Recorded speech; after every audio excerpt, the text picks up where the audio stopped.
Yo y mi hijo nunca habíamos conocido a la familia de su esposa desde que se casaron. Mi nuera decía que vivían en Estados Unidos. Pasaron 2 años y decidí ir personalmente a la dirección que aparecía en su DNI. La casa, deteriorada y helada, me hizo dudar en acercarme. Vi a una señora mayor que vivía al lado y le pregunté: «Estoy buscando a la familia Marquina». Su rostro se desfiguró. Fueron asesinados hace 3 años. Sentí que el corazón se me detenía, porque mi nuera me había dicho que seguían vivos. Pero antes de continuar, revisa si ya te suscribiste al canal y cuéntanos desde dónde estás viendo este video en los comentarios. Nos encantaría saber hasta dónde llegan nuestras historias de venganza. Desperté cuando los primeros rayos de sol aún no se colaban entre las hojas. Bajé a la cocina y me preparé una taza de café negro sin azúcar.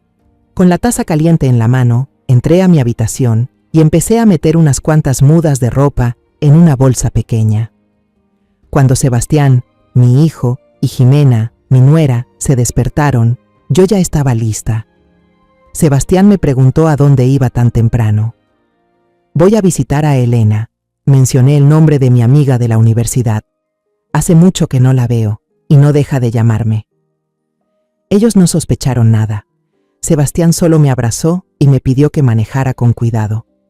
Jimena, muy atenta, me alcanzó una botella de agua y me dijo que si me sentía cansada en el camino, parara a descansar, que no me forzara. Arranqué el auto y salí de la ciudad. Casi 2 horas después, ya lejos de Querétaro, paré en una cafetería a preguntar cómo llegar a San Cristóbal del Monte. Ese nombre me lo había aprendido de memoria desde la semana anterior. Todavía recuerdo claramente esa tarde. Mientras limpiaba la sala, vi la cartera de Jimena olvidada sobre la mesa de centro. No suelo ser entrometida, pero no sé por qué, la esquina de su credencial de elector asomaba como si algo me empujara a mirarla. Por un instante de curiosidad, la tomé y la revisé. Las letras impresas en esa tarjeta quedaron grabadas en mi mente. San Cristóbal del Monte, Michoacán. Desde que Jimena entró a esta familia, cada vez que le preguntaba sobre sus padres o su pueblo natal, ella siempre encontraba la manera de evadir el tema. Decía que sus papás y su hermano vivían en Estados Unidos, que estaban muy ocupados, que ya llegaría una ocasión apropiada para que ambas familias se conocieran. Pero esa ocasión apropiada nunca llegó, y ya habían pasado 2 años. Por eso, me arriesgué a visitar a mis consuegros usando la dirección que aparecía en su credencial sin decirle nada a ella. Después de preguntar el camino, seguí manejando un rato más. San Cristóbal del Monte apareció ante mis ojos como un pueblito más pequeño y silencioso de lo que imaginaba. Busqué la casa según la dirección de la credencial. La primera sensación al verla fue una desilusión profunda. La casa tenía un aspecto deplorable, peor de lo que había imaginado. La pintura amarilla se desprendía en grandes trozos. El pequeño jardín del frente estaba cubierto de maleza. Una ventana del segundo piso estaba rota y cubierta de forma improvisada, con un pedazo de cartón desgastado. Un escalofrío me recorrió la espalda. Esa no podía ser la casa de mis consuegros. Estaba por acercarme a tocar la puerta, pero algo invisible me detuvo. Justo en ese momento, vi a una señora mayor en la casa de al lado, regando unas macetas de geranios. Me acerqué, intentando mostrar la sonrisa más amable que pude. La señora levantó la vista, entrecerró los ojos con desconfianza. Su mirada era cortante, como si me analizara. «¿A quién busca?», me preguntó. Mi voz tembló un poco. «Busco a la familia Marquina». La regadera de plástico en su mano se estremeció ligeramente y unas gotas cayeron temblorosas. Su rostro palideció, sus ojos se abrieron con un espanto difícil de describir. Rápidamente dejó la regadera, miró alrededor como temiendo que alguien escuchara y me jaló del brazo con fuerza. Su voz fue un susurro, pero para mí sonó como un rayo cayendo del cielo. «Por Dios, no vuelva a mencionar ese nombre aquí. Los asesinaron hace 3 años». Todo mi mundo se vino abajo en ese instante. Mi mente se quedó en blanco. Mis oídos solo escuchaban un zumbido. Ya no captaba las palabras desesperadas que salían de la boca de esa mujer. Solo veía cómo sus labios se movían, su rostro deformado por el miedo. No sé cómo volví al coche. Solo recuerdo que caminaba tambaleándome como una borracha, con las manos temblando tanto que dejé caer las llaves. Encendí el motor apresuradamente, pisé el acelerador y salí huyendo de ese pueblo fantasma como si escapara de un demonio invisible. Por el retrovisor, aún podía ver a la mujer parada allí, mirándome con un rostro torcido por el espanto y la compasión. Regresé a Querétaro como un cuerpo sin alma. Mis manos apretaban con fuerza el volante, pero mi mente estaba flotando en algún lugar muy lejano. Justo en ese momento, un coche familiar pasó al lado del mío. A través de la ventana, alcancé a ver la imagen de un padre conduciendo, una madre sentada al lado y la risa cristalina de un niño que venía desde el asiento trasero. Una escena sencilla, cálida. Esa imagen, como una llave, abrió la puerta de los recuerdos, llevándome al primer día en que Sebastián trajo a Jimena a casa para presentárnosla. Recuerdo lo emocionado que estaba, no dejaba de ir y venir, hablando sin parar sobre Jimena, sobre lo inteligente, dulce y perfecta que era. Para darle la bienvenida a mi futura nuera, me esmeré preparando un mole poblano elaborado, el platillo favorito de mi hijo. Toda la cocina se impregnó del aroma a chocolate y chile, un olor que hablaba de felicidad y de expectativa. Y entonces apareció Jimena, tal como Sebastián la había descrito. Llevaba un vestido verde esmeralda elegante, aunque algo distante, y en las manos traía una canasta de frutas envuelta con esmero. Sonrió y me saludó con cortesía. Pero era una sonrisa ensayada, perfecta en los labios pero que no alcanzaba los ojos. Sus ojos, aunque muy hermosos, eran serenos y profundos como un lago sin una sola onda. Durante la comida, intenté entablar conversación con naturalidad. Con una hija tan bonita y bien educada, seguro que tus papás deben estar muy orgullosos. ¿Tus papás y tu hermano viven en qué estado allá en Estados Unidos? Jimena bajó los cubiertos, se limpió la boca con calma. Con la sonrisa aún en los labios, respondió con una tranquilidad que me sorprendió. Mis papás y mi hermano Mario están viviendo en California. Ya llevan varios años allá. Y todos tienen trabajos estables, señora. Lo dijo mientras, con cuidado, separaba un trozo de pollo con el tenedor, con movimientos lentos, meticulosos, sin mirarme a los ojos. En ese momento solo pensé que tal vez era un poco tímida o no estaba acostumbrada a tantas preguntas. Me dije que debía ser más paciente. El sonido de una campana de iglesia desde un pueblito al borde del camino me sacó del recuerdo de aquella comida y me lanzó a otro aún más vívido, su boda. Un día que se suponía debía estar lleno de alegría. De nuestro lado, los invitados llenaban todas las filas, amigos, familiares, risas, conversaciones animadas. Pero cuando miré hacia el lado de la novia, se abrió ante mí un vacío desgarrador. Solo había 2 personas, que después supe eran compañeros de trabajo de Jimena, sentados entre muchas sillas vacías. Justo antes de que comenzara la ceremonia, vi a Jimena parada en un rincón cerca del vestidor, con el teléfono en la mano, los hombros temblando. Su voz, entre sollozos y enojo, le decía a Sebastián que su madre acababa de llamarla con malas noticias, que el vuelo de toda la familia había sido cancelado a último momento por un problema técnico imprevisto. Sebastián corrió a abrazarla, tratando de consolarla. En ese momento, sentí un nudo en el pecho por mi nuera. Incluso me molesté con los consuegros por su falta de consideración, por permitir que algo así pasara en un día tan importante para su hija. Ahora que lo pienso, fue una escena perfectamente montada hasta la última lágrima. Una obra en la que mi hijo y yo fuimos espectadores que creyeron ciegamente. Un rayo de sol del atardecer se coló de pronto por el retrovisor y me iluminó la nuca, haciéndome recordar la cicatriz de Jimena. Fue una tarde tranquila de domingo en el jardín, cuando la vi agacharse para cortar una rosa blanca. Su largo cabello negro se corrió a un lado, dejando al descubierto una cicatriz blanca, recta y llamativa en la nuca. No era la típica cicatriz por una caída o un golpe accidental. Parecía una incisión fría, precisa. No pude evitar preguntar: «¡Ay, qué te pasó en la nuca!».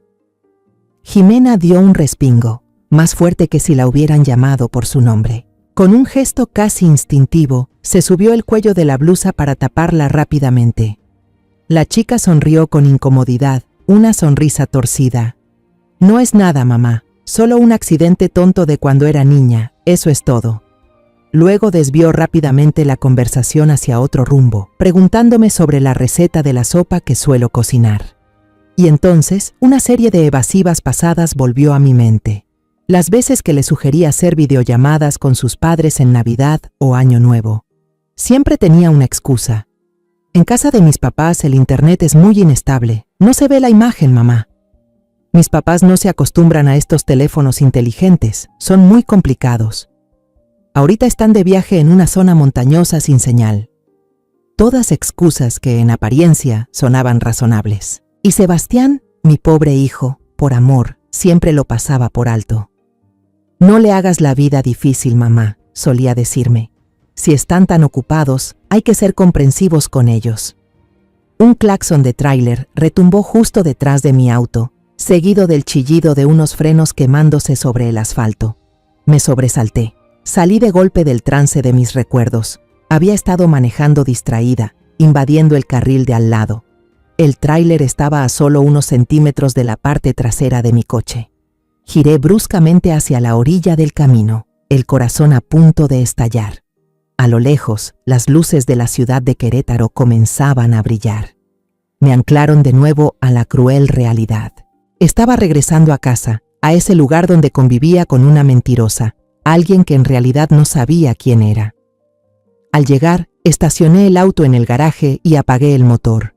Miré por el retrovisor y vi mi reflejo, una mujer con los ojos desorbitados y el rostro pálido. No podía permitir que Jimena me viera así. Respiré profundo y solté el aire lentamente. A partir de ahora, mi vida sería una actuación, un papel que si lo interpretaba mal, el precio podría ser mi vida o la de Sebastián. Metí la llave en la cerradura. El sonido del metal rompió el silencio. Apenas abrí la puerta, un aroma familiar me envolvió, ajo dorado y carne guisada. Era el olor del hogar, de las cenas de domingo, ese olor que siempre había amado. Pero hoy me revolvió el estómago con una náusea asquerosa. Jimena estaba en la cocina, de espaldas a mí. Al oír la puerta, se giró. En su rostro, la sonrisa de siempre, radiante y perfecta. «Ah, ya llegó, mamá. Pensé que iba a tardar más. ¿Cómo le fue en el viaje? ¿La señora Elena está bien?» Cada palabra, cada gesto, ejecutados a la perfección. Yo debía responder igual, sin dejar fisuras. «Estuvo bien, hija. Elena está bien. Engordó un poco. Ah, mandó saludos para todos». Entré, dejé mi bolso sobre una silla y coloqué cuidadosamente la caja de galletas que había comprado apresurada en la parada. Era parte de mi mentira. Una prueba tangible. Justo en ese momento, Sebastián salió de la sala. Al verme, gritó emocionado como un niño y corrió a abrazarme. «Mamá, te extrañé tanto. ¿Cómo está la señora Elena? ¿El viaje estuvo pesado?» Ese abrazo, que antes me daba calor, ahora solo avivaba el miedo dentro de mí. Temía que fuera la última vez que pudiera abrazarlo con libertad. La cena fue servida pronto. Todo parecía perfecto. El guisado humeante, la ensalada fresca y colorida, y Jimena, la esposa ejemplar, sirviendo comida en el tazón de su esposo con cariño, hablando sin parar. Pero yo no podía tragar. La carne en mi boca se volvió chiclosa e insípida como cera. Comí despacio, alegando mareo por el viaje. Sabía que no podía quedarme inmóvil. Tenía que ponerla a prueba. Tenía que descubrir hasta dónde llegaban sus mentiras. Con todo el valor que me quedaba, decidí sacar el tema, fingiendo un tono casual. Visitar a viejos amigos me hizo pensar en la familia. Cuando una ya tiene edad, hay cosas que le vienen a la mente. Por cierto, hace tiempo que no mencionas a tus papás. ¿Cómo están, Jimena? Allá en Estados Unidos debe hacer más frío que aquí, ¿verdad? La observé con atención. El cuchillo en la mano de Jimena, justo cuando estaba cortando una zanahoria, se detuvo por un segundo. Fue un instante mínimo, casi imperceptible, pero lo noté. Luego volvió a moverse con naturalidad, como si nada. Pero yo lo vi. En ese momento sentí que el corazón se me detenía. Ella levantó la mirada, me vio directo a los ojos y sonrió. Una sonrisa perfectamente ensayada, sin una sola grieta. «Sí, mis papás están bien. Mamá acaba de presumir que le tejió a papá un suéter nuevo. Ahora allá cae mucha nieve, así que ellos casi no salen. Se quedan en casa cuidando a los hijos de mi hermano Mario para no aburrirse, mamá. Cada palabra era una mentira dicha con una fluidez pasmosa, sin titubear, sin parpadear. Incluso inventó lo del suéter y a unos nietos que no existían. Sebastián, sentado a su lado, asentía con la cabeza, convencido. Qué bueno, no te olvides de decirles que se cuiden mucho. Sentí como la sangre se me congelaba en las venas. Esa no era una persona, era un monstruo disfrazado de ángel. No aguanté un segundo más. Dejé el tenedor en el plato, puse como excusa que me sentía cansada y me retiré a mi habitación. Sebastián quiso acompañarme, preocupado, pero lo rechacé. Necesitaba estar sola. Apenas llegué, lo primero que hice fue cerrar la puerta con llave, en silencio. Me senté en la oscuridad, escuchando cada sonido de la casa. Oí cómo recogían los platos, cómo encendían la tele y luego bajaban el volumen, cómo reían, se deseaban buenas noches. Finalmente, el sonido de su puerta al cerrarse. Silencio absoluto. Pero para mí, ese silencio era el de la muerte. Me senté en la cama, me cubrí con la cobija hasta la cabeza para que la luz del teléfono no se notara. Me temblaban tanto las manos que tuve que escribir varias veces las mismas palabras en la barra de búsqueda. Familia Marquina. San Cristóbal del Monte. Asesinato. Aparecieron montones de resultados. El corazón me latía con fuerza. Entré en un artículo del diario El Sol de Michoacán, publicado 3 años atrás. El titular en letras negras me golpeó como un puñetazo, borrando cualquier rastro de cordura.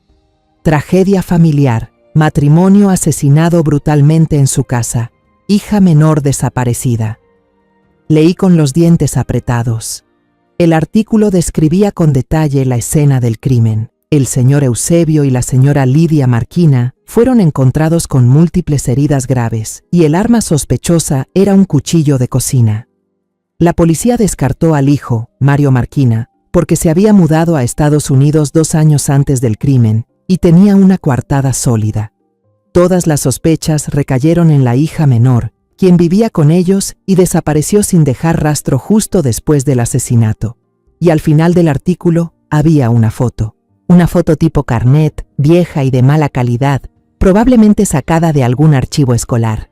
El rostro era un poco más redondo, la nariz parecía distinta, pero los ojos, esos ojos grandes, vacíos, sin alma, nunca podría confundir esos ojos.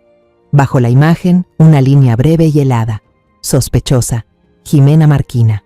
Desde esa noche, mi mundo se redujo a un solo eje: observar a Jimena. Toda mi vida se volvió una vigilancia constante, asfixiante. Observaba cómo sonreía, cómo caminaba, cómo ordenaba las cosas. Pero sobre todo, observaba la cocina. Todas las mañanas, Jimena era la primera en levantarse a preparar el café. El ruido del molino, el hervir del agua, el aroma llenando la casa, solían ser señales de una mañana tranquila. Ahora, esas son las notas escalofriantes en la sinfonía de la mentira. Ella siempre preparaba una taza especial para Sebastián, una taza de cerámica azul que decía que era la favorita de él. Tu café necesita un poco de azúcar para empezar bien el día, solía decir, y Sebastián sonreía feliz. Pero yo noté que, antes de entregarle la taza a mi hijo, siempre se daba la vuelta por un segundo, con la excusa de guardar el frasco de azúcar. Un segundo breve, pero lo suficientemente largo como para sembrar en mí una semilla venenosa de duda. La mañana siguiente a aquella noche espantosa, comencé mi propio acto. Cuando Jimena me ofreció la taza de café como de costumbre, la rechacé con suavidad. Últimamente mi presión anda mal. El doctor me dijo que deje el café un tiempo. Desde ahora tomaré té de jengibre para calentar el estómago. Desde ese momento, cada mañana me preparé yo misma mi taza de té y la lavé con mis propias manos. No me atreví a tocar nada que hubiera sido preparado por ella. Mi precaución no fue en vano. La salud de Sebastián empezó a deteriorarse de manera evidente. Al principio eran señales sutiles, que él ni siquiera notaba, pero yo, con los ojos de una madre viviendo con miedo, las veía tan claras como el día. Un domingo por la mañana, él estaba leyendo el periódico en la sala cuando de repente el diario se le cayó de las manos, deslizándose al suelo. Sus ojos estaban vidriosos, el cuerpo un poco tambaleante. Sacudió la cabeza y sonrió con desgano. Seguro anoche me desvelé viendo fútbol. Jimena corrió de inmediato, le llevó un vaso de agua con voz preocupada. Tienes que cuidarte, ¿sí? El trabajo es importante, pero tú lo eres más. Su mano acarició con ternura la espalda de él, un gesto de cariño que, para mí, parecía el de un depredador revisando el estado de su presa. En otra ocasión, mientras estaba en la cocina, escuché un golpe leve pero lo bastante fuerte como para sobresaltarme. Corrí escaleras arriba y encontré a Sebastián sentado en el suelo, junto al armario. Dijo que se resbaló mientras buscaba ropa, pero vi el sudor en su frente y un atisbo de confusión en sus ojos. Luego empezó a quejarse de dolores de cabeza persistentes y algo aún más extraño. Decía que siempre tenía un sabor amargo, metálico, en la boca. Escuchar eso me hizo hervir la sangre. Ya no podía soportarlo más. Esa noche, me senté a hablar seriamente con mi hijo, exigiéndole que fuera a hacerse un chequeo médico. Al principio se negó, decía que yo exageraba, pero al verme casi llorando de preocupación, se conmovió y aceptó. Jimena, por supuesto, se mostró muy a favor, más atenta que yo, incluso. Hizo bien, mamá. La salud es lo más importante. No te confíes, amor. Yo no podré acompañarte porque tengo una cita importante desde la semana pasada. No puedo cancelarla. Mamá, ¿puede llevarlo por mí? Llámeme en cuanto tengan los resultados. Incluso preparó cuidadosamente una carpeta con los expedientes médicos anteriores de Sebastián. Ese gesto hizo que Sebastián confiara aún más, emocionado por la atención de su esposa. Pero yo solo vi un cálculo frío y aterrador. En la clínica, después de escuchar los síntomas que relatamos, Sebastián y yo, y tras hacer pruebas básicas como medir la presión y análisis de sangre, el médico, un hombre de mediana edad, concluyó con tono amable. No hay nada de qué preocuparse. Probablemente es estrés y agotamiento por exceso de trabajo. Todos los valores están normales. Voy a recetarle algunas vitaminas y suplementos, y le sugiero que se tome un descanso. En el camino de regreso, Sebastián suspiró aliviado. ¿Ves, mamá? Te dije que solo era por el trabajo. Siempre te preocupas demasiado. Lo dijo con tono tranquilo, pero yo no estaba tranquila. Las palabras del doctor eran una sentencia de muerte colgando sobre la cabeza de mi hijo, y solo yo podía ver cómo se deshacía la cuerda, poco a poco. Nadie me creía. Nadie veía el peligro. Estaba completamente sola en esta batalla. Esa noche, después de asegurarme de que los dos estaban profundamente dormidos, bajé a la cocina con el sigilo de una ladrona. Mi intuición me decía que tenía que buscar. En el estante donde guardaban los tés, entre cajas con marcas conocidas, había un pequeño paquete de papel sin etiqueta. Lo reconocí de inmediato. Era el mismo té que Jimena le preparaba cada noche a Sebastián, diciendo que era una infusión de hierbas para dormir bien y profundamente. El corazón me latía con fuerza. Abrí el paquete con cuidado. Dentro había unas hojas secas molidas, con un olor raro, algo fuerte. No sabía qué era, pero la intuición de madre me gritaba que ahí estaba la raíz de todo. Tomé un poco, lo envolví en un pedazo de papel aluminio y lo escondí bien en el bolsillo de mi bata. Después, volví a poner el paquete en su lugar, sin dejar rastro. Regresé a mi habitación sin encender la luz. Me quedé de pie, en silencio, mirando por la ventana hacia el portón. Esta noche no iba a dormir. Tenía que vigilar. Mi instinto me decía que el show de esa muchacha todavía no había terminado. El tiempo parecía detenido. Medianoche, luego la 1 de la mañana. El sueño empezó a vencerme, los párpados me pesaban. Me mordí el labio, me pellizqué fuerte el muslo para mantenerme despierta. No podía dormirme, bajo ninguna circunstancia, y entonces pasó. Un clic suave sonó en el piso de arriba. La puerta del cuarto de Sebastián y Jimena se abrió despacio. Contuve la respiración. El corazón me retumbaba como un pájaro enjaulado. Vi la sombra de Jimena deslizándose por el pasillo como un fantasma. No encendió la luz, se movía con suavidad, con la agilidad de una gata en cacería. Cada movimiento era silencioso. Llevaba un pijama oscuro que se mezclaba con la oscuridad de la casa. En la mano tenía su celular, cuya luz azulada iluminaba su cara. Caminó directo a la puerta principal. La vi girar la cerradura con una destreza inquietante, sin hacer ruido. Salió y cerró con cuidado. Desde la rendija de la cortina, sentí que el corazón se me iba a salir. Vi a Jimena ir directo al portón, quedarse parada junto al árbol de jacaranda, donde el follaje espeso bloqueaba casi toda la luz de la calle. Miró su teléfono, luego alzó la vista, como esperando a alguien. Minutos después, desde el final de la calle, apareció una moto vieja, sin luces. El motor sonaba débil, como si el viento nocturno se lo tragara. Se detuvo al otro lado de la calle. Un hombre alto y delgado bajó, con una chaqueta y la capucha puesta. Miró a su alrededor y cruzó rápido hacia Jimena.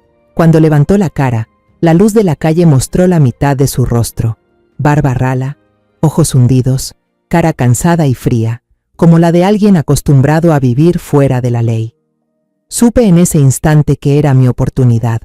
Aunque las manos me temblaban, saqué el teléfono. Me escondí mejor tras la cortina, activé la cámara y traté de acercar lo más posible. El video salió algo borroso, con ruido, pero se les reconocía. No pude oír toda la conversación, solo frases sueltas que el viento arrastraba. Pero después, el hombre bajó la voz, se acercó al oído de Jimena y esta vez su tono ronco y helado se grabó perfectamente. Es una versión nueva, mucho más potente, dijo. Sin color, sin olor.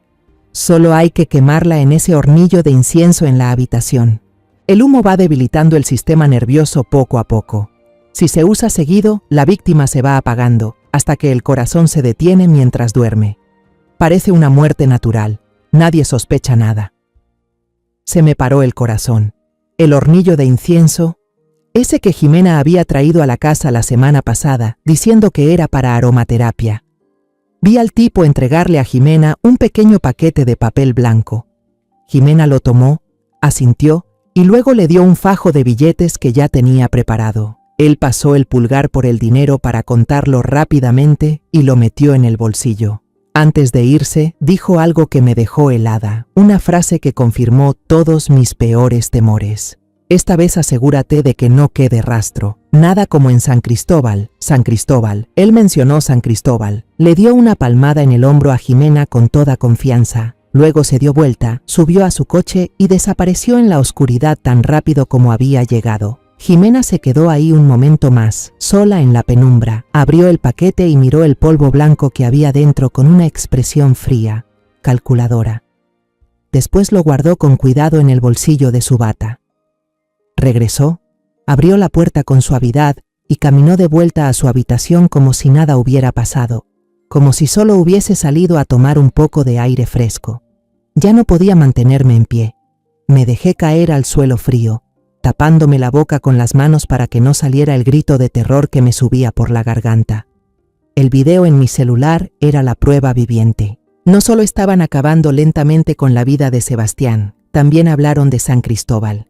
Jimena no actuaba sola, tenía un cómplice, alguien que conocía bien su pasado. Esa noche me quedé inmóvil en la oscuridad hasta que los primeros rayos del amanecer se colaron por la rendija de la puerta. Sabía que no podía apresurarme. Un paso en falso y esa bomba explotaría, destruyéndolo todo. A la mañana siguiente bajé con una expresión tan serena que daba miedo. Cada paso de Jimena hacía que mi corazón latiera como un tambor, pero mi cara tenía que permanecer completamente neutra, como la superficie de un lago antes de la tormenta. Incluso me preparé una taza de té de jengibre, me senté a la mesa y hojeé el periódico como si fuera cualquier día. Durante el desayuno, Jimena, luego de servirle amablemente un trozo de huevo frito a Sebastián, se volvió hacia mí y dijo con voz alegre: «Mamá, hoy tengo almuerzo con unas amigas de la universidad. Seguramente volveré hasta el final de la tarde. ¿Podrías cuidar a Sebastián por mí? Últimamente se ha sentido cansado y no me quedo tranquila dejándolo solo en casa». Cada palabra estaba cuidadosamente calculada. Pero esa también era la oportunidad que yo estaba esperando, un regalo del cielo. Asentí con la cabeza, forzando una sonrisa amable. Sí, hija, ve tranquila. Debes extrañar mucho a tus amigas. Deja a Sebastián conmigo. Después de que Sebastián se fue manejando al trabajo y Jimena salió de casa con un vestido floreado muy bonito, yo seguí sentada en la mesa. Esperé. Vi cómo el segundero del reloj de pared se movía lentamente, segundo a segundo. 5 minutos, 10, 15. Tenía que estar segura de que ella ya estaba lo suficientemente lejos, que no regresaría de repente por haber olvidado algo. Cuando estuve segura, me levanté. La casa se volvió silenciosa de una manera escalofriante. Solo se escuchaba el latido de mi corazón. Subí directo a su habitación. Todo estaba ordenado, impecable, con las sábanas perfectamente dobladas, oliendo a suavizante. Una fachada perfecta para una vida perfecta. Mi mirada se detuvo de inmediato en la mesita de noche del lado de Jimena. Encima estaba el quemador de incienso de cerámica vidriada azul que había comprado hace poco. Sentí un escalofrío al pensar en el polvo blanco mortal de anoche, en la posibilidad de que lo quemara ahí, liberando lentamente la muerte en el aire que mi hijo respiraba cada noche. La rabia me dio fuerzas. Comencé a buscar. Revisé el armario, palpé todos los bolsillos de sus camisas y pantalones. Abrí todos los cajones, revisé cada carpeta, incluso el joyero pequeño, pero no había nada extraño, solo ropa, papeles y joyas baratas. Empecé a sentirme desesperada. Tenía que haber algo que revelara quién era realmente. Agotada, me dejé caer en el borde de la cama. Mis ojos se posaron por botín sobre el colchón grueso, y entonces lo vi. Había una parte, justo cerca del final de la cama, que sobresalía de manera extraña en comparación con el resto. El corazón se me desbocó. Una chispa de esperanza se encendió. Me arrodillé en el suelo y, con todas mis fuerzas, levanté una esquina del colchón pesado. Ahí estaba. Atrapado entre el colchón y la base de madera de la cama, había un cuaderno viejo, forrado en cuero marrón, con las esquinas ya desgastadas. Lo saqué con manos temblorosas. El polvo del cuaderno me hizo estornudar. La letra en su interior era pulcra y ordenada, pero muchas partes estaban borrosas, como si quien lo escribió hubiese dejado caer lágrimas cuando la tinta aún no se había secado. Era un diario. Me senté en el piso frío, hojeando cada página, con el corazón apretado como si alguien lo estuviera estrujando. Las primeras páginas hablaban de una infancia amarga. Hoy papá volvió a golpearme por romper un plato. Dijo que soy una inútil, solo una carga. Mamá solo miraba, sin decir una palabra. Todo el poco dinero que gano trabajando en el restaurante tengo que mandárselo a Mario. Dicen que él es la esperanza de la familia y que yo solo soy un peso que mantener. Las páginas del medio empezaban a teñirse de tragedia. Mario llamó para pedir dinero para comprarse un auto para el trabajo. Papá me obligó a vender el terrenito que la abuela me dejó. Me negué. Me dio una bofetada que me dejó viendo estrellas. Gritó que me mataría a golpes. Esa noche, en la cocina, el cuchillo para pelar fruta brillaba bajo la luz amarilla. Mi mente estaba en blanco. Ya no podía pensar en nada. Solo quería silencio. Y cuando abrí los ojos, ellos ya estaban en silencio, para siempre. Me estremecí. La mano con la que sostenía el cuaderno temblaba sin control. Las páginas que seguían describían una fuga meticulosamente planeada. Usé mis últimos ahorros y el dinero del terreno para llegar a la ciudad. Un médico bondadoso me dio un rostro nuevo, una vida nueva. Me convertí en otra persona. En Querétaro conocí a él, a Sebastián. Era dulce, generoso y me amaba sin condiciones. Creí que por fin podría tener una nueva vida, una vida en paz. Pero las últimas páginas, escritas hace poco, fueron lo que congeló mi sangre. Mi suegra me está mirando. La forma en que me miró al preguntarme sobre mi familia me recordó la mirada de mamá. Hace demasiadas preguntas. Ayer, Sebastián estaba limpiando el cuarto y sin querer mencionó un cuaderno viejo que creyó haber visto. ¿Será que lo vio? ¿Será que ya habló con su madre? Están sospechando de mí. No puedo dejar que destruyan todo lo que he construido. Para proteger un secreto, a veces hay que crear otro más grande, uno que entierre todos los demás. Empezaré con Sebastián, para que ya no pueda hablar más, de la manera más suave posible. Después será su turno. Solté el diario. Cayó al suelo con un pum seco. Mis manos estaban heladas. Aquella última frase ya no era una confesión. Era una sentencia de muerte escrita para mi hijo y para mí. El miedo absoluto se transformó en una determinación helada. Ya no tenía otra opción. Tenía que ir a la policía. Ahora mismo. No me permití entrar en pánico ni un solo segundo. Rápidamente tomé el teléfono. Mis manos aún temblaban, pero las obligué a mantenerse firmes. Tomé fotos de cada página importante del diario, especialmente la última con esa amenaza escalofriante.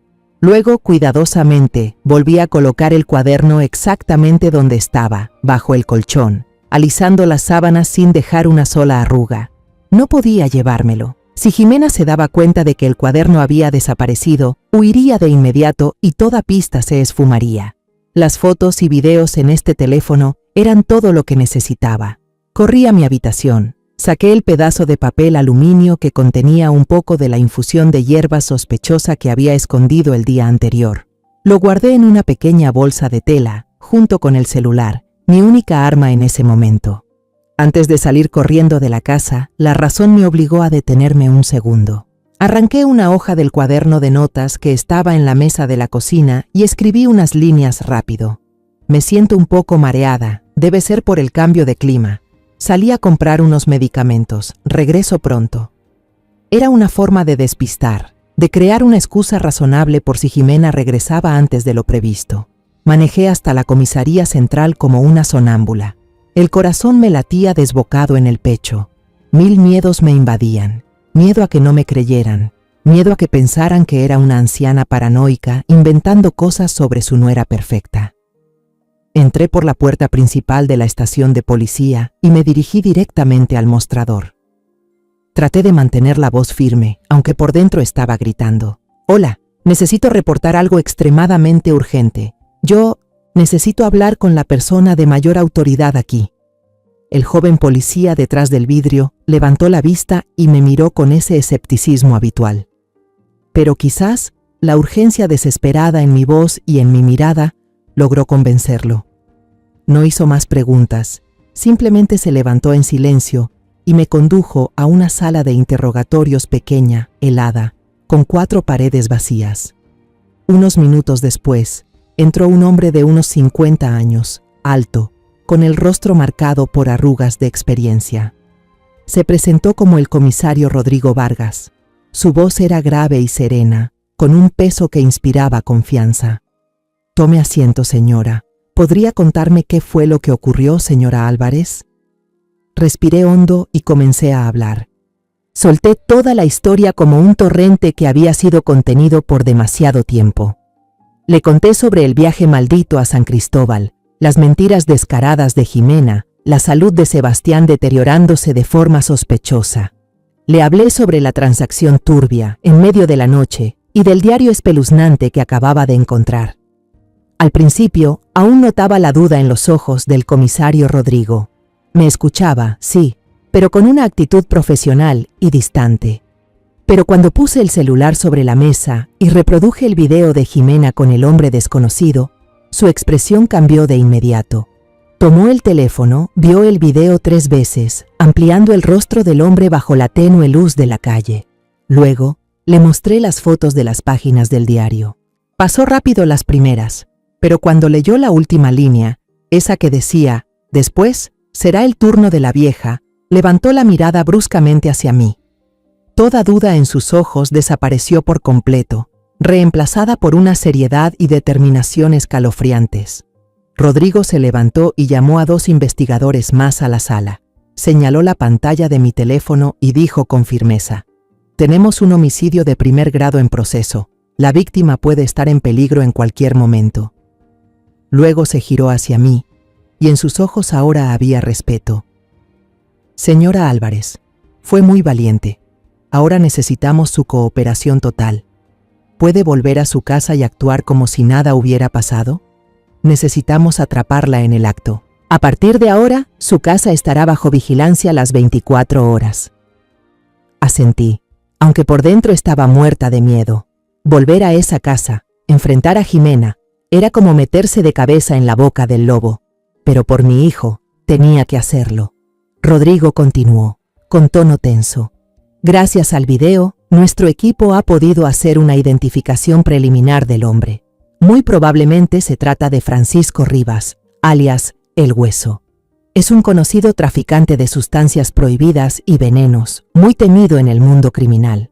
Esto es mucho más grande de lo que pensamos. Sacó del cajón un pequeño objeto que parecía un simple botón.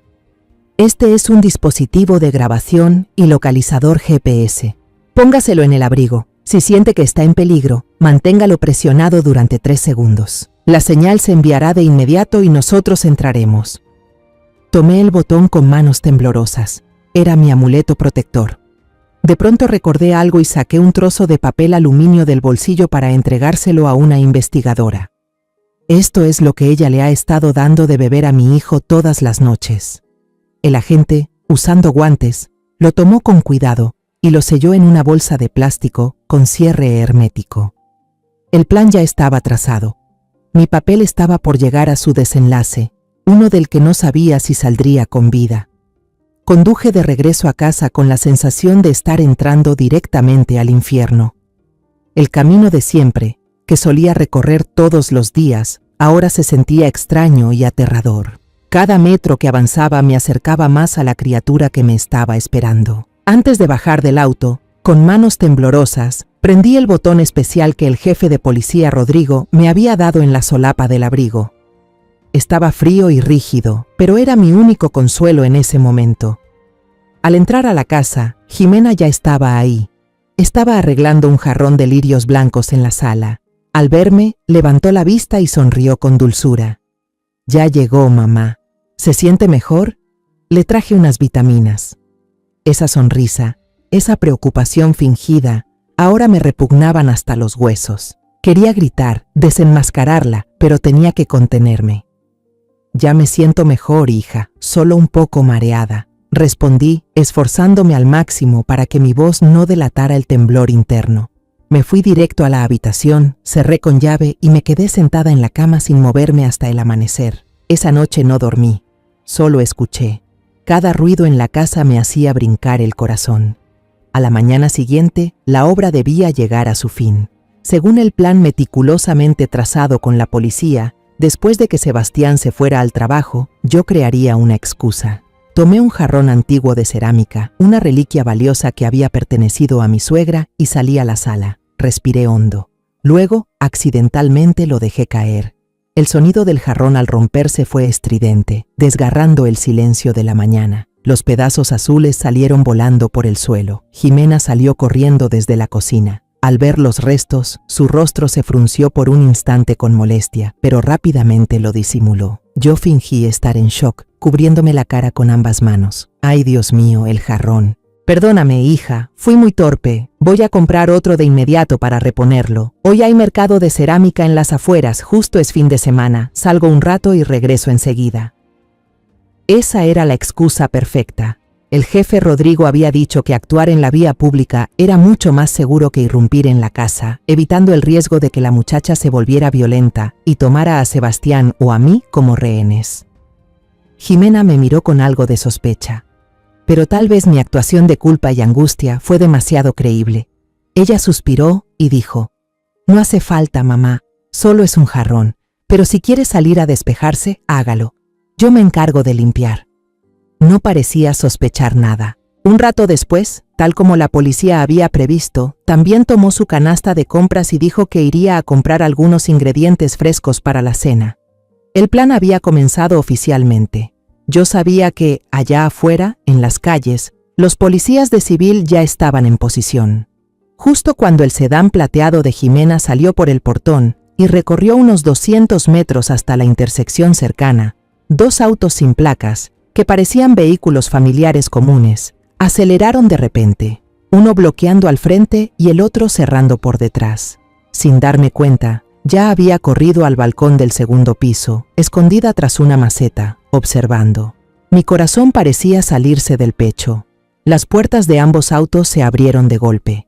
4 policías de civil bajaron rápidamente, con las armas listas, apuntando directamente al auto de Jimena. Escuché la voz del altavoz resonar con firmeza. «Jimena Marquina, está rodeada. Apague el motor, levante las manos sobre la cabeza y salga del vehículo». El rostro dulce y elegante de mi nuera desapareció en un instante. En su lugar, apareció la expresión desesperada y enloquecida de una fiera acorralada. Sus ojos se desorbitaron, buscando una vía de escape. En lugar de rendirse, hizo algo que nadie esperaba. Pisó el acelerador de golpe. El motor rugió con furia. Giró el volante con locura y lanzó el coche sobre la acera, pasando por un estrecho hueco entre la patrulla que bloqueaba el paso y la pared de una casa. Justo en ese momento, un joven repartidor en motocicleta pasaba por allí. Aterrorizado por la escena repentina, frenó bruscamente y salió volando del vehículo. Sin dudarlo un segundo, Jimena abandonó su coche, salió disparada como una flecha y se subió a la motocicleta que aún seguía encendida. Aceleró a toda velocidad. La persecución había comenzado. Las sirenas rompieron el silencio del vecindario tranquilo. Un oficial recibió la orden de quedarse en mi casa para garantizar nuestra seguridad y a través de su radio escuché al jefe Rodrigo gritar órdenes, pidiendo a todas las unidades bloquear los accesos a la autopista. En la pequeña pantalla del dispositivo del policía pude seguir toda la huida frenética de Jimena. Conducía como una loca, zigzagueando entre el tráfico denso, rumbo directo a la carretera. Ya en la autopista, al ver una barrera policial más adelante, entendió que no había salida. En un último intento desesperado, trató de girar la motocicleta a alta velocidad. Perdió el control. El vehículo tambaleó y se estrelló contra el separador de concreto. Un golpe seco, estridente, seguido de un silencio mortal. Su crimen terminó con la misma violencia que ella misma sembró. Todo, por fin, había terminado. Me derrumbé en el balcón, con las piernas sin fuerza. Las lágrimas rodaban por mi rostro, pero no eran de tristeza, sino de liberación. La pesadilla de 2 años al fin había concluido. Las sirenas de ambulancia, las voces por radio, los murmullos de los vecinos, todo me llegaba como sonidos lejanos, de otro mundo. Todo volvió a tener sentido solo cuando una mano se posó suavemente en mi hombro. Me giré, sobresaltada. Era el jefe Rodrigo. Su rostro severo ahora se veía cansado, pero también aliviado. «Todo ha terminado, señora Álvarez», dijo con voz grave y cálida. «Usted y su hijo están a salvo». Me llevaron al hospital para un chequeo y para tomar mi declaración formal. Mientras esperaba, sentada en una silla plástica y fría en la sala de espera, miraba fijamente la pared blanca frente a mí. Desde una oficina cercana, todavía podía escuchar frases sueltas por las radios policiales, términos fríos y técnicos como fallecida en el lugar, identificación forense, escena del accidente. Hablaban de Jimena, pero para mí, esa persona había muerto hacía mucho tiempo, quizás desde aquella noche fatal en San Cristóbal. Un rato después, un médico se acercó a mí con los resultados del análisis en la mano. Me miró con una mezcla de lástima y seriedad. «Señora, ya tenemos el resultado de la muestra del té de hierbas que nos trajo. Contiene una pequeña cantidad de oleandrina, un veneno extraído de la adelfa. Este actúa lentamente sobre el sistema nervioso y cardiovascular y es extremadamente difícil de detectar en análisis de sangre comunes si no se busca específicamente». Hizo una pausa y respiró hondo. «Para decirlo sin rodeos, si su hijo, Sebastián, sigue usando esto por un mes más, las posibilidades de salvarle la vida serán prácticamente nulas». Cada palabra del doctor fue como un martillazo directo al corazón. Yo tenía razón. Mi intuición tenía razón. Pero esa verdad no me trajo satisfacción, solo un terror paralizante. Mi hijo había estado al borde de la muerte sin siquiera saberlo. Unos días después, mientras cuidaba a Sebastián en el hospital, el jefe de policía Rodrigo volvió a verme.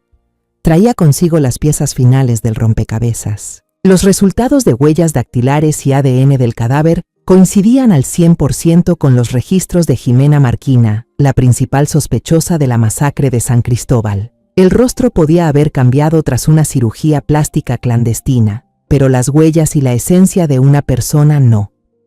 Gracias a la agenda de contactos de Jimena y la confesión del criminal Francisco El Hueso, tras ser capturado, la policía logró desmantelar toda una red dedicada a proveer documentos falsos, cirugías clandestinas y tráfico de sustancias ilegales. Jimena solo era un pequeño eslabón, una clienta más que buscaba borrar su pasado y crear una nueva identidad. También encontraron una cuenta bancaria secreta a nombre falso de la muchacha, con una gran suma de dinero que coincidía con el monto obtenido tras asesinar a sus propios padres y vender el terreno de su abuela. Pero toda esa información ya no importaba. Lo más difícil, lo más doloroso, aún estaba por venir. Sebastián seguía en cama, su cuerpo débil tras días de tratamiento para desintoxicarse, pero lo más dañado era su espíritu. Yo me sentaba a su lado, pelando una manzana para él. Al principio solo me atreví a decir que Jimena había tenido un accidente de tránsito, pero Sebastián seguía preguntando, con una mirada desesperada por una respuesta. ¿A dónde iba ella cuando tuvo el accidente, mamá? ¿Le dolió mucho? ¿Por qué nadie de su familia vino? Sabía que no podía ocultarle la verdad para siempre. La verdad, por cruel que fuera, siempre sería mejor que una mentira. Con manos temblorosas le entregué la tableta. En la pantalla, una noticia de un periódico importante. El titular, en letras grandes y en negrita, era un golpe directo a los ojos. Asesina de sus padres biológicos sale a la luz tras 3 años escondida como la esposa perfecta. Sebastián tomó la tableta. Su rostro pasó del asombro a la incredulidad y luego a un dolor indescriptible. Leía y releía, los labios le temblaban sin emitir sonido. Finalmente, alzó la mirada hacia mí, sus ojos cristalinos ahora llenos de lágrimas y completamente destrozados. «Mamá, no, ¿verdad? Esto debe ser un error. La prensa está inventando, ¿cierto?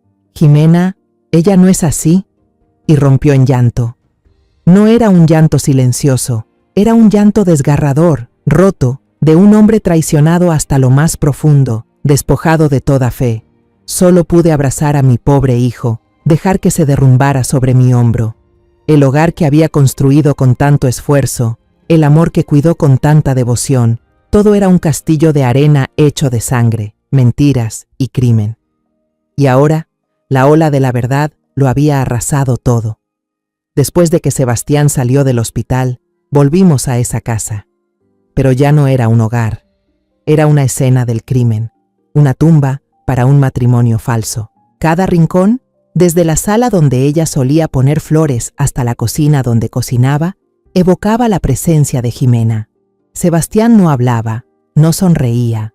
Pasaba horas sentado en la sala, mirando al vacío. Rechazaba la comida, adelgazaba rápidamente.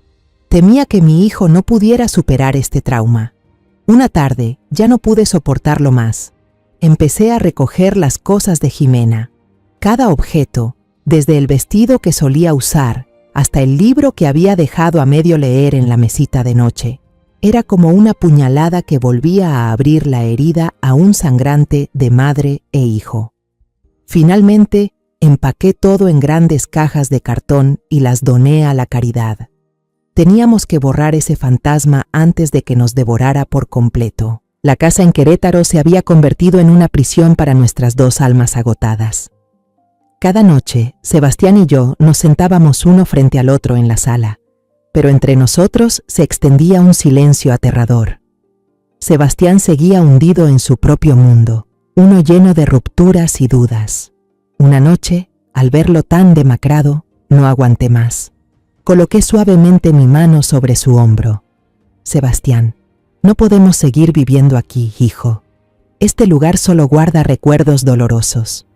Cada metro cuadrado de esta casa está embrujado por los fantasmas del pasado. Necesitamos un nuevo comienzo, un lugar donde nadie sepa quiénes somos». Por primera vez en semanas eternas, vi un destello de luz, aunque muy tenue, en los ojos apagados de mi hijo. No dijo nada, solo asintió. Un solo asentimiento, pero para mí fue todo lo que necesitaba. Al día siguiente, llamé a una inmobiliaria y puse la casa en venta. Por suerte, o quizás por obra del destino, la casa se vendió rápido y a un precio razonable. No nos llevamos muchas cosas, solo unas cajas de ropa, artículos personales esenciales y una caja de madera llena de recuerdos de mi difunto esposo. Decidimos dejar atrás todo el pasado, desde los muebles lujosos hasta los cuadros costosos. Ya no significaban nada. En mi mente vinieron recuerdos de la infancia de Sebastián. Recordé los veranos cuando era niño, cuando solíamos ir al rancho de los abuelos en las afueras de Guanajuato. Era un lugar tranquilo, con aire puro y lleno del canto de los pájaros. Tal vez volver a la tierra, a la naturaleza, sería la mejor medicina para sanar nuestras heridas. Usamos la mayor parte del dinero de la venta para comprar un pequeño rancho escondido entre verdes colinas. No era grande, solo una casita de madera sencilla, un jardín abandonado y un viejo corral. Pero era nuestro, una página completamente en blanco. Los primeros días fueron realmente difíciles. El trabajo del campo era mucho más duro de lo que imaginaba. Sebastián y yo, acostumbrados a la vida urbana, tuvimos que aprenderlo todo desde cero. Aprendimos a reparar la cerca podrida, a arar la tierra, a plantar nuestras primeras hortalizas. Pero el cansancio físico, las gotas saladas de sudor corriendo por nuestras mejillas, nos liberaban la mente de pensamientos oscuros. Cuando el sol se ponía, solo teníamos fuerzas para cenar algo sencillo y caer rendidos en un sueño profundo y sin sueños. Poco a poco, algo milagroso empezó a pasar. Sebastián comenzó a hablar de nuevo. Al principio, solo frases cortas y secas sobre el trabajo. Mamá, pásame el azadón. Hoy hay que regar el huerto. Luego empezó a contar cosas pequeñas, sobre el pájaro que hacía su nido en el techo, sobre una nube con forma rara. Decidimos tener unas gallinas para huevos. Y un día, Sebastián llegó con un cachorro abandonado, lo llamó Sol, como el sol. Después llegaron 2 cabritas. Cuidar de esos seres vivos adorables nos devolvió propósito y alegría a nuestros días vacíos. El cacareo de las gallinas, los ladridos alegres, los balidos de los cabritos llenaron el silencio que antes nos ahogaba. Y empezaron a aparecer los vecinos, campesinos amables y sencillos. Don Manuel, un campesino de piel curtida por el sol y sonrisa bondadosa, nos enseñó cómo sembrar maíz para que cada mazorca creciera recta y pareja. Doña Carmen, su esposa, solía traernos panecillos de elote recién horneados, todavía calientitos. Nunca nos preguntaron sobre nuestro pasado ni mostraron curiosidad por saber por qué una madre e hijo de ciudad habían llegado de repente a este lugar. Simplemente nos aceptaron tal como éramos ahora, y eso fue un regalo invaluable. Empecé a dibujar de nuevo, una afición que había dejado desde que murió mi esposo. Dibujé campos de girasoles dorados bajo el sol, dibujé las colinas verdes de Guanajuato, dibujé la sonrisa de Doña Carmen. Cada pincelada era una forma de sanar el alma. Sebastián, por su parte, comenzó a arreglar la casa.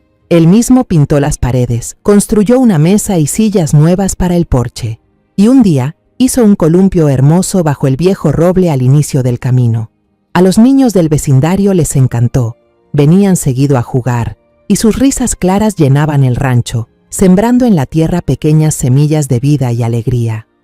Una tarde, mientras el atardecer teñía de violeta el cielo, yo estaba sentada en el porche observando cómo el jardín reverdecía poco a poco, cuando Sebastián salió con 2 tazas de té de hierbas. Se sentó en la silla a mi lado, en silencio por un buen rato. Luego, con la voz algo entrecortada, dijo suavemente: «Gracias, mamá». Lo miré. «Gracias por salvarme». Tomé su mano, áspera por tanto trabajo. Las heridas en su corazón y también en el mío aún estaban allí, profundas y tal vez imposibles de curar por completo. Serán cicatrices para siempre, que de vez en cuando dolerán cuando cambie el clima. Pero alrededor de esas cicatrices ha comenzado a brotar una vida nueva, fuerte y resistente. Al ver a mi hijo, al ver el pequeño rancho volviendo a la vida bajo el sol del atardecer, supe que habíamos sobrevivido. Entre las cenizas de una mentira terrible, habíamos encontrado paz, y juntos estábamos sembrando nuevas esperanzas. Después de todo lo vivido, comprendí algo. Hay verdades que creemos que nos destruirán si las enfrentamos, pero es huir de ellas lo que realmente nos mata poco a poco cada día. Viví demasiado tiempo en la ceguera, pagando con noches de insomnio y latidos desesperados por el miedo a perder a mi hijo a manos de alguien que fingía ser un ángel. Pero también desde ese abismo aprendí que el amor de madre, el coraje y la intuición femenina son fuerzas que no deben subestimarse. Cuento esta historia de venganza no para sembrar odio, sino para reclamar justicia, para proteger la sangre propia de las manos del mal disfrazado de ternura. Quiero hablarle a usted, que ha llegado hasta este momento del relato, y decirle que a veces, para volver a empezar, hay que destruir todo lo que creíamos que era nuestra vida, incluso si eso significa enfrentarse a una pesadilla dentro del mismo hogar que antes llamábamos refugio. Solo cuando nos atrevemos a mirar de frente la verdad, podemos reencontrar la paz y escribir un nuevo capítulo con la valentía que nos hizo atravesar la tormenta. La historia que acaba de escuchar ha sido modificada en nombres y lugares para proteger la identidad de las personas involucradas. No la contamos para juzgar, sino con la esperanza de que alguien escuche y se detenga a reflexionar. ¿Cuántas madres están sufriendo en silencio dentro de su propio hogar? Yo de verdad me pregunto, si usted estuviera en mi lugar, ¿qué haría? ¿Guardaría silencio para mantener la calma o se atrevería a enfrentarlo todo para recuperar su propia voz? Quiero saber su opinión sobre esta historia de historias que duelen o cualquier sugerencia que tenga para ayudarnos a mejorar nuestro contenido. Dios siempre bendice, y yo estoy convencida de que el valor nos conducirá a días mejores. En este momento, en la pantalla final, dejaré 2 de las historias más queridas del canal. Creo que les sorprenderán. Gracias por quedarse conmigo hasta este instante.